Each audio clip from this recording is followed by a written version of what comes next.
আসসালামু আলাইকুম। জীবনের অনেকটা সময় পার করে চলে এসেছি। সেই শৈশব, সেই কৈশোর, সেই যৌবনে পদার্পণ। মানুষের আসলে মানুষ এক্সিস্ট করতেছে কেন? মানুষের এই অস্তিত্বের যেই বর্ধিত রূপ, আবার এর নিঃশেষ হয়ে যাওয়া। এই ছোট্ট বাচ্চা থেকে আস্তে আস্তে আস্তে আস্তে বড় হয়ে ওঠা। বাবা মারে দেখতাম কতটা হাস্যোজ্জ্বল, কতটা প্রাণচঞ্চল, কতটা উচ্ছ্বসিত, কাজকর্মে ভরপুর একটা সংসারের আমাদের আগমন। তখনকার নিজেদের সময়গুলোকে কেমন জানি মনে হতো। বড় হইতে চাইতাম, বড় হইতে চাইতাম। এই চাইতে চাইতে মনে হয়তো অনেক দীর্ঘ সময় পার করতেছি, বড় হইতেছি না। আবার হঠাৎ করে কেন জানি মনে হলো বড় হয়ে গেছি। এসব সময়গুলো পার করে এসে পড়েছি।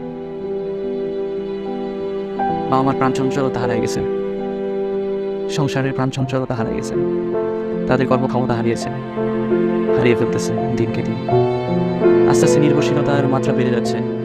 সন্তানের দিকে মাঝে মাঝে তাকায়, আবার নিজের অপারগতা প্রকাশ করতে না পেরে হীনমন্যতা দেখেছি। সন্তান হিসেবে দেখতে খারাপ লাগার কথা, আমারও খারাপ লাগে। বেঁচে থাকার সফলতাটা আসলে কোথায়?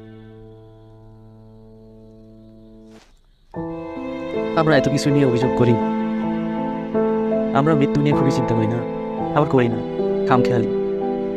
কারণ আমি তো মাত্র যৌবনে পদার্পণ করেছি।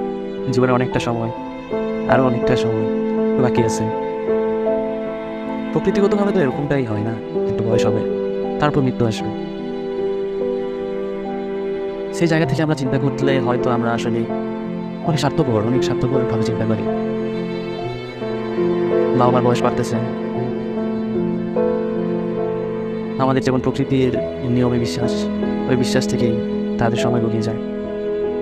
তাদের চুল পাকা শুরু হয়, তাদের শরীরের চামড়ায় ভাঁজ পড়তে শুরু করে।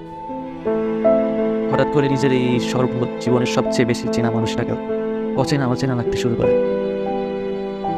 আর নিজেকে চিনতে শুরু করি, নিজেকে বারবার চিনতে শুরু করি, যতটা না আমি চিনতে পেরেছি আমার এই শৈশব কৈশোরে।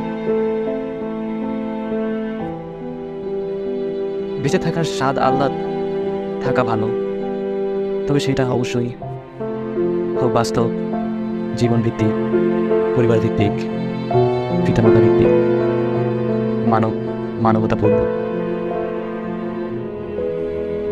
মানুষের জীবন জগৎ সবকিছু খুব অদ্ভুত, ভাবতে গেলে খুব অদ্ভুত। তবে এখানে অনেক সুন্দর সময় কাটানো যায়, আবার অনেক কঠিন সময় কাটানো যায়।